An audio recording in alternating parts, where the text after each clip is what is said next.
Hi students, I hope you're doing great, and today I'm going to tell you yet another story which is a part of your creative writing syllabus.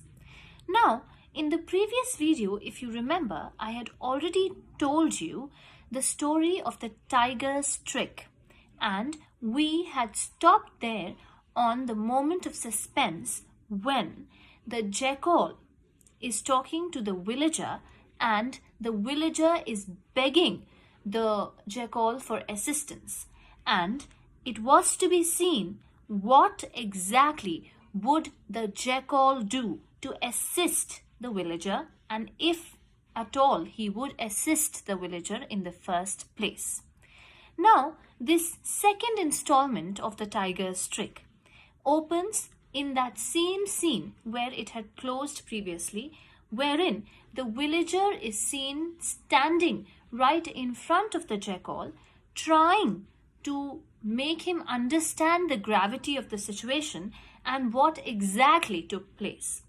Now, we had previously also noted the level of confusion that the jackal was having, trying to understand the sequence of events. Now, he is still in the same state. Repeatedly, the villager tries to tell him about the exact nature of the problem, tells him that his life is in danger, and the only one mistake that he has done is to free the hungry tiger from his cage, and now the tiger threatens to eat him and not reward him for the good deed that he has done to him. Now, for a long period of time, for half a page, we notice how the jackal keeps confusing the fact as to what exactly happened. Did the cage come to the man, or did the tiger come to the cage? What exactly happened? The confusion between the cage, the animal, and the man continues. And then, giving up, finally, the villager says, "What exactly can I do for you to make you understand what happened?" And to that, the jackal replies that, "Why don't you take me to the spot where all of this began? Why don't you take me to that cage? Maybe after seeing the cage, after seeing the setting, I will be able to judge better as to what exactly happened and whether the judgment that the tiger made was correct, not correct, just, not just." On the request of the jackal, the villager does lead him to the spot where the cage is still there. And we see right next to the cage, the hungry tiger is waiting to make the man his meal as he had threatened, because he knows that he will not be able to win the challenge. The tiger is very confident that the villager is bound to lose, and then he will become my delicious dinner. Now, having this confidence, he is seen sitting over there, sharpening his claws, sharpening his teeth, and ready to bite into the scared villager. But strangely, when the tiger sees this man approaching, he starts talking politely to the man. And it is rather strange, and the man asks, "You are going to eat me? I'm your prey. Why are you acting so politely with me?" And the nasty, very nasty answer that the tiger gives is that, I always treat my prey very politely, because once I do that, they will taste better, because they will have no fear, and I will really enjoy devouring or eating them. So that is the nasty reply that the tiger gives in response to the villager's query. The next thing that happens is that, being aware that as long as the story will continue, the villager's life will also continue, the poor villager tries to recount again and again the whole sequence of events that happen and try to stretch it as long as possible so that he can buy time to live, because any moment now the clever tiger, getting to know that the villager is unable to convince the three creatures that he had asked, in the forest to support his judgment, he will anytime pounce and finish his life.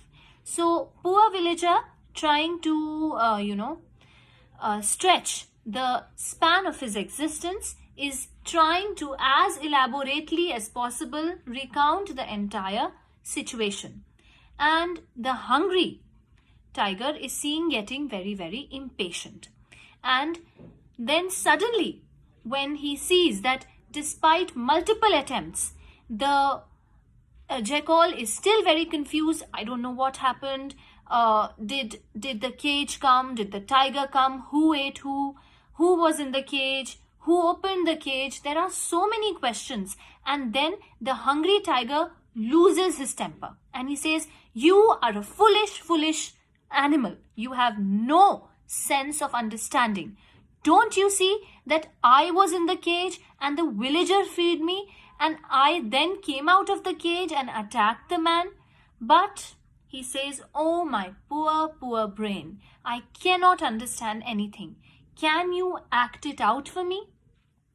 Now, impatient and hungry and angry, the tiger did not think twice before giving his consent. And he says, "Okay, both of us are going to enact the entire scene, and then you will understand who is correct."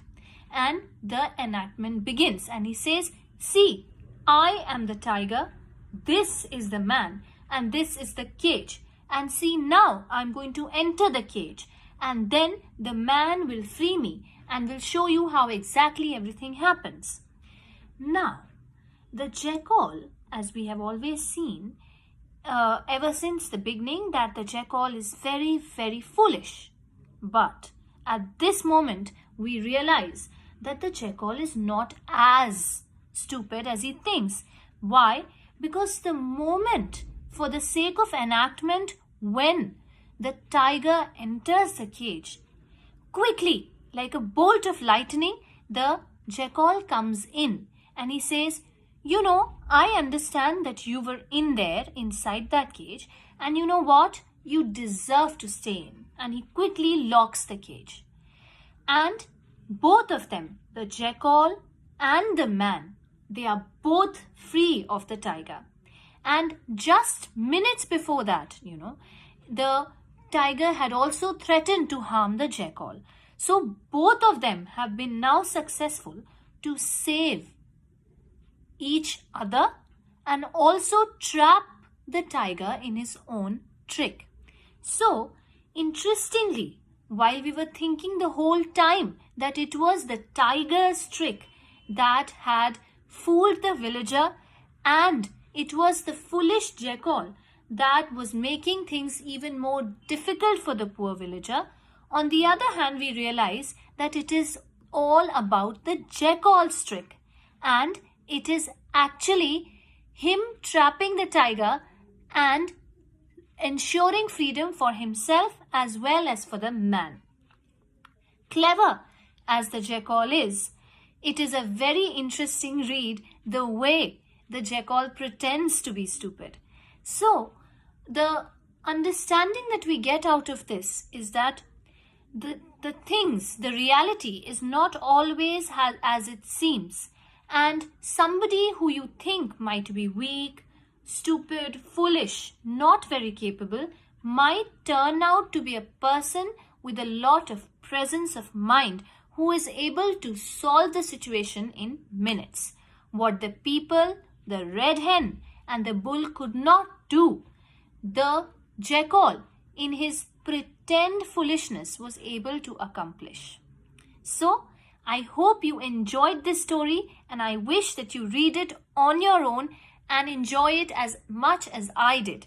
As usual, there is a planner that is associated to this particular story, and after you read it, I'm sure you'll enjoy doing it.